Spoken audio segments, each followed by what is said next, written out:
আসসালামু আলাইকুম। এখন যেই ফোনটা সার্ভিসিং করবো এটা হচ্ছে মোটরোলা 84। ফোনটার প্রাইস হচ্ছে 35,000 টাকা। তো উনি অনেক বড় বিজনেসম্যান, তো ওনার হাতের দোকানের ফোন। এই ফোনটা ডিস্টার্ব হয়, অনেক জায়গায় দেখায়, বা এটার আমরাও আমাদের এস্টিমেটিকে কোনো ধরনের ডায়াগ্রামের মধ্যে কোনো ধরনের সলিউশন পাচ্ছিলাম না, বা এটার বিটম্যাপ বা হার্ডওয়্যার সলিউশন কোনো কিছুই পাওয়া যাচ্ছিল না। তো পরবর্তীতে আমি এটার স্টেপ বাই স্টেপ কাজ করি। তো সমস্যাটা ছিল ফোনটা হঠাৎ বন্ধ হয়, তারপরে চার্জ হয় না, বা আমার কাছে যে অবস্থা এনে দিয়েছেন টোটালি কোনো ফোনের কোনো মানে পাওয়ারে ছিল না। তো পরবর্তীতে ফোনটা হাতে নিলাম, হাতে নেওয়ার পরে আবার আমি ফোনটা খোলার পরে আবার রিবন টিবনটি চাপ দিছি। চাপ দেওয়ার পরে চার্জ হয়। 20% নিচে গেলে আবার চার্জ উপরে ওঠে না। সেট খুললে আবার ব্যাটারি লাইন খুললে লাগাইলে হয়। আবার ফোন ফিটিং করা অবস্থায় চার্জ ডিসকানেক্ট হয়ে যায়, বা খুললে যদি লাড়াচাড়া খায় তাহলে আবার মানে ফোন চার্জ হয়। ফুডেও সমস্যা না, লজিক বোর্ডেও সমস্যা না। তো মাদারবোর্ডের মধ্যে প্রেশার দিলে, ধরুন মাদারবোর্ড মোবাইলটা যদি খোলা থাকে, তো মাদারবোর্ডের মধ্যে মানে খোলা থাকা অবস্থায় ফোনটা চার্জ হয়। মাদারবোর্ডের মধ্যে প্রেশার দিলে, ধরুন হাতে চাপ দিলাম, চাপ দিলে আবার চার্জ হয় না। তো পরবর্তীতে আমরা অনেক খোঁজাখুঁজি করার পরে সমস্যাটা পাইলাম যে এটা পাওয়ার আইসি আছে, পাওয়ার আইসির পাশে একটা কয়েল আছে, কয়েলের মধ্যে প্রেশার দিলে ফোনটা চার্জ ডিসকানেক্ট হয়ে এম্পিয়ার 0 হয়ে হয়। তো পরবর্তীতে আমরা প্রাথমিক অবস্থায় ভিভেট লাইনের যে চার্জিংয়ের যেই লাইন আছে, ভিভেট লাইন, আমরা এটা ব্যাটারির সাথে ঠিকঠাকভাবে জাম্পার করি, হয় না। তারপরে বিভাসের লাইনটাও জাম্পার করে দিই, হয় না। তারপরে আর বুঝার বাকি নেই যে আমাদের ফোনের পাওয়ার আইসির নিচের থেকে লাইন মিচ, এই জন্য কাজ করতেছে না। তো পরবর্তীতে ওনার থেকে রিস্ক নিয়ে নিলাম, যে আইসির কাজ যেটাই করি রিস্ক নিয়ে নিই।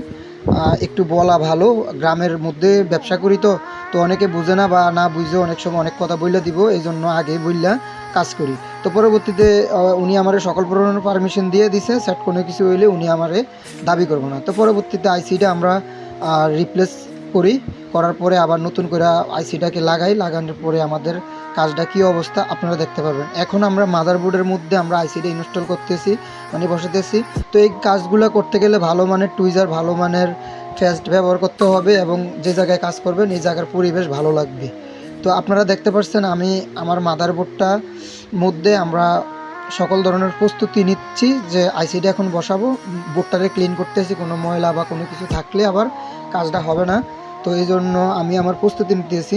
তো কাস্টমারের অনেকগুলো কথা আমি বলি, যে কাস্টমার এই ফোনটা ঠিক করার জন্য আমার কাছে দিছে, রিক্সও দিছে। উনি অন্য 2 জায়গার মধ্যেই ফোনের মধ্যে 1900 টাকার মতো শেষ করছে।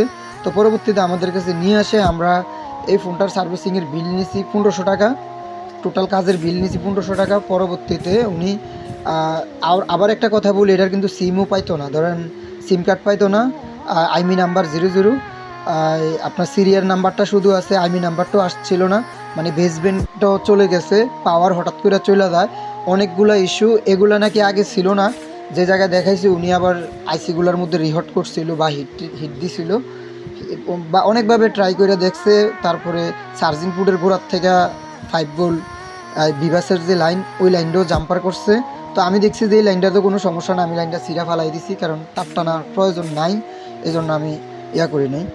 তো পরবর্তীতে আমরা কাস্টমারের কাজটা আগে ভালোভাবে বুঝছি। তো আমার এখানে ফোনটা রেখে গেছে, আমার 2 দিন 3 দিন হয়, 2 দিন 3 দিন হয়। তো 2 দিন 3 দিন হওয়ার পরে আমি অন্য কাজের কারণে সময় দিতে পারি না।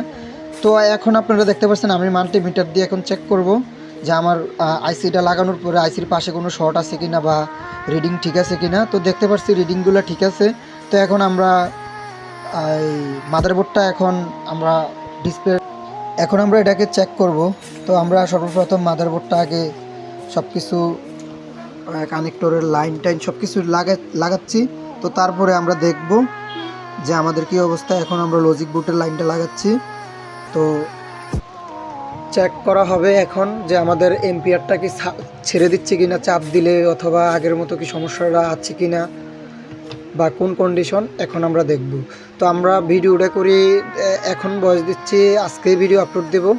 তো এখন আমাদের দেখতে পাচ্ছেন এম্পিয়ারটা নিচ্ছে। তো এখন আমাদের ফোনটা কতটুকু, হ্যাঁ এখন আমাদের জেনুইনভাবে এম্পিয়ারটা নিচ্ছে এবং আমরা বোর্ডের মধ্যে মাদারবোর্ডের মধ্যে ফ্যাসাদ দিব। দেখে এই যে দেখতে পাচ্ছেন চার্জিং এর আগে ছিল 20%, আমি যখন ব্যাটারির কানেক্টর খুলে আবার লাগাইছিলাম তো এখন দেখতে পাচ্ছেন 63% চার্জ আছে। তো এখন চার্জও হচ্ছে ঠিকঠাক মতো। আমরা আবার প্রেসার দিতেছি নেটওয়ার্কের সাইড দিয়ে বা কয়েলের পাশে সব জায়গায় আমরা প্রেসার দিয়া এম্পিয়ারটা চেক করতেছি যে এম্পিয়ারটা আগের মতো কোনো জিরো হচ্ছে কি না। যদি জিরো হয় তাহলে আবার আমার কাজটা হয় নাই বা বিভিন্ন ধরনের সমস্যা থেকেই গেল। কিন্তু চার্জ দিয়ে স্টার্ট, কারণ চার্জ না থাকলে তো ফোন চালু হবে না, তো ফোনটাও অফ ছিল। তো এটাই পাওয়ার আইসি, এটার মধ্যে চার্জিংয়ের বা এ টু জেড যত কিছু আছে মোবাইলের এইটার থেকেই কন্ট্রোল করা হয়। তো আমরা দেখতে পাচ্ছি এখন ঠিকঠাক মতো চার্জ হচ্ছে। আমরা প্রেসার দিয়ে ভালোভাবে চেক করতেছি যে আগের মতো ছাইরা দিতে আছে কিনা। তো ভিডিওটা যেতে আজকে রেকর্ড করতেছি, ভিডিওটা গতকালকে রাত্রে রেকর্ড করছি, আজকে আপলোড দেবো। কাস্টমাররেও আজকে এখন ছেড়ে দেবো। তো কাস্টমাররে ফাইনালি ফোনটা বুঝিয়ে দিতেছি যে আপনি এখন ব্যবহার করলে উনি অনেক খুশি, আমার সাথে অনেক কথা বলতেছে। তো ওনাকে ফোনটা ডেলিভারি দিয়ে দিলাম। সবাইকে